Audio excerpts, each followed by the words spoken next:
Wow, we just got off 84 straight days of uploading. That's kind of sad.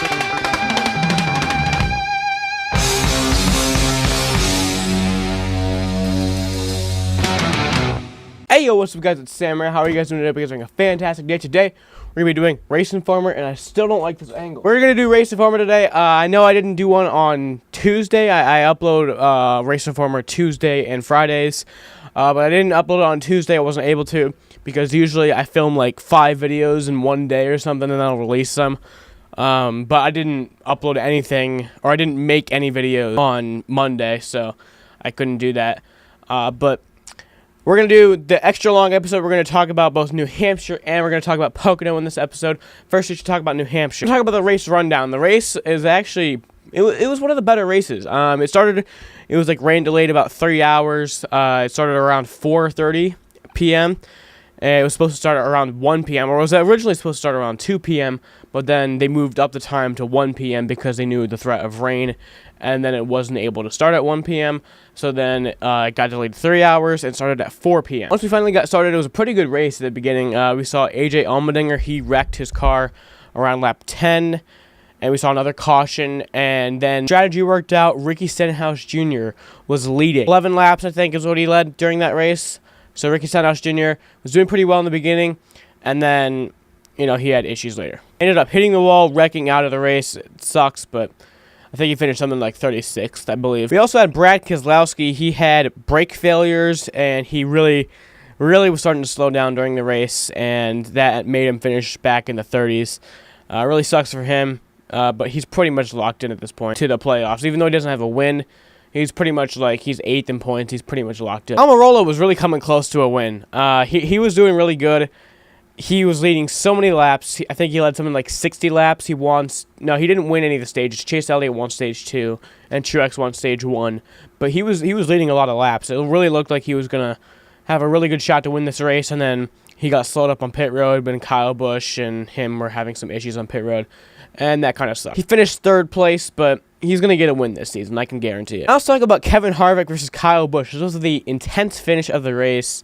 They were racing pretty hard with about 15 laps to go, and then with about 7 laps to go, Harvick was inching closer and closer until he finally moved Kyle Busch out of the way. He did a little bump and run. He moved him out of the way in turn 3, and he ended up winning the race. Now, in my opinion, I was upset that Kyle Busch didn't win. I wanted Kyle Busch to win, obviously, but you know, Harvick did what he had to do. I cannot blame Kevin Harvick for moving Kyle Busch out of the way. He really had to do what he had to do. I wouldn't have blamed him for wrecking him. If he wrecked him like 7 laps to go, I would have been mad. But like if he wrecked him on the final lap, I can't blame the dude. He has to do what he has to do to win. So I'm upset Kyle Busch didn't win. I can't blame Harvick. He had to do it.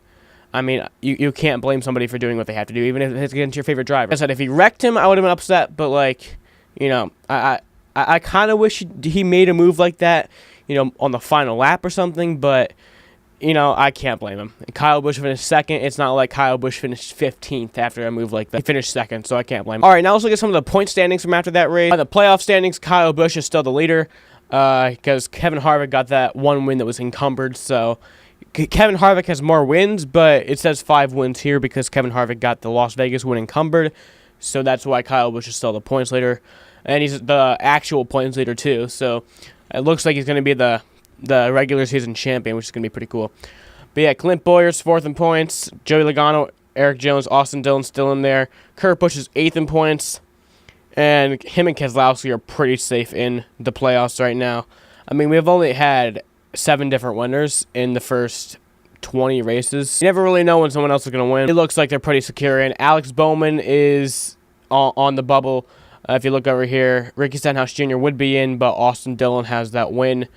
So that's why Stenhouse Jr. is not in. But, yeah, he's now down. He's behind Alex Bowman by 18 points right now. So, if Alex Bowman has a really bad race and Ricky Stenhouse Jr. has a really good race, then the bubble will allow Ricky Stenhouse Jr. to get in. It's all looking pretty good. But, yeah, guys, we're going to go on and talk about this weekend's race at Pocono. Some news that came out yesterday was the Talladega remodeling. I'm not sure exactly. I think it's like Talladega Transformed or something. But they're going to be changing the garages. They're going to be making a whole new fan center. And the thing is, when I hear about all these new remodeling projects that have really been happening, is it's just like, why do I care? I'm not going to the racetrack. The only one I care about is Phoenix, and that I only care about that one because it's actually going to be changing the competition. The start-finish line being in turn 1 is going to change so much competition. So that's the only one I care about. But like the Daytona Rising, the Richmond Reimagined, I think is what it was called. The Talladega Transformed, I think is what they're calling this one, or the Las Vegas one that happened like 10 years ago. It's just like, I don't care.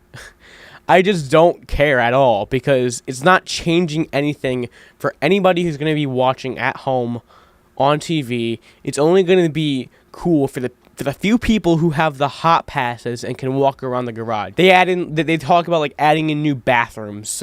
Okay, that's cool. I can't use that bathroom. The only bathroom I can use is like that one or the one upstairs. In other news, Kyle Busch announced his throwback scheme for Darlington, and it's honoring Ernie Irvan, who got injured in a Michigan wreck, and that pretty much ended his career. Or he actually got injured in one of them, and he was out for like almost 2 years, and then he got injured in another wreck at Michigan during practice, and that ended his career. Okay, now let's talk about the winners. My overall predictions to win this weekend at Pocono. First, I'm going to pick Ryan Blaney. Ryan Blaney got his first career win here. He's done pretty good at this track before. I think Ryan Blaney has a really good shot. My second prediction is Kurt Busch. I think Kurt Busch, he's won twice here. He won in 2016, and he won in 2008, I believe. So Kurt Busch, he's my second prediction to win. He's also been doing really well this year. Like I said, he's 8th in points and 5th in like real points. But yeah, Kurt Busch, I think, he's had a lot of good finishes this season. I think he's going to lose the winless streak coming back from the 2017 Daytona 500. I think he's going to lose that winless streak and win this race. Has a really good shot to. My overall prediction, though, who I think is going to win, you gotta stay safe. You got to stay safe with it. Martin Truex Jr. I mean, he's been so dominant this season. He has 4 wins. He's in the big 3. I think Martin Truex Jr. overall is going to win the race. He is my number 1 prediction. That is who I predict, but the other 2 guys are just kind of, other predictions. I also talk about the underdogs, the guys who, might not usually have a good shot, but, because of this race, I think we'll have a really good shot. Casey Kane, he was a 2013 winner. He was a 2008 winner of this race. So I think, with those 2 wins, that'll be a big help to him. He's not been in the best team this season, but I think he can get a top 10 finish. Chris Buescher, he won the 2016 race, and I know what you're going to say, Sam, it was rain shortened, but he still had to use some pretty good strategy to win that. I don't think he'll win it, but I think he has a really good shot to make for him a top 15 finish would be good, a good day for him. And William Byron, he's a rookie this season. He won the Truck Series race back in 2016 at Pocono. I think he has a really good shot to get a top 10 finish. And okay, now we're going to talk about my oopsies, the guys who I don't think will really have a good shot because of the race that it is. Number 1, we're going to talk about Kyle Busch. I don't think Kyle Busch really has the best shot of winning this weekend. I mean, he won the pole there last year. He won the race there last year. He's had good finishes over the last few years, but it's so flip-flopped at this track with him. There's races where he does really good here. Like last year, he got his first win at Pocono. And then there's races where he'll wreck in the first 20 laps or blow an engine or something. And then he'll finish 30th. And because of that, I don't think he'll really have the best shot. I don't think Kyle Busch. Maybe he'll finish in the top 10, but I don't really think he'll have a really good shot at winning. Another oopsies is Kevin Harvick. He's one of the big 3 guys. I don't think he'll have a really good shot here because in 2015, he's had troubles here. He wrecked out in the first 20 laps of the race. So I don't think Kevin Harvick will have a really good shot. He's never won here either. I mean, maybe he'll win. Maybe he'll get in the top 10, but I doubt it. Kevin Harvick, I don't think he'll win. And Jimmy Johnson is another oopsies. I don't believe he'll have a really good shot because this is not one of his better tracks. Last year, in both of the races, he wrecked out. Jimmy Johnson, I will be surprised if he finishes in the top 15 for this race. So, yeah, those are the guys that I believe won't have a really good shot. That's RaceInformer for this week, guys. There will be an episode on Tuesday. I just wasn't able to do it this week. And we're going to go back to making daily videos because we just got off an 84 straight day uploading streak. And I think we have even more videos, probably close to 100 videos in this big long stretch that we just had, because we upload sometimes twice a day. So we'll get back on the daily grind, and I honestly did not think we would get 84 days. I'm pretty impressed.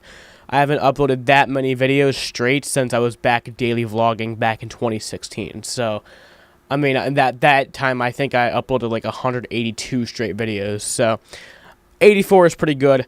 I thought, honestly, after my birthday, we would stop, but we went a whole nother month. A whole nother month and almost a half of uploading. So, I'm pretty impressed with myself. But yeah, guys, we'll go back on that daily grind. If you guys like this video, please leave a like on it. If you dislike this video, please leave a dislike and a hate comment telling me exactly what I did wrong. Be sure to subscribe and turn on notifications. And as always, bye, bunny rabbits.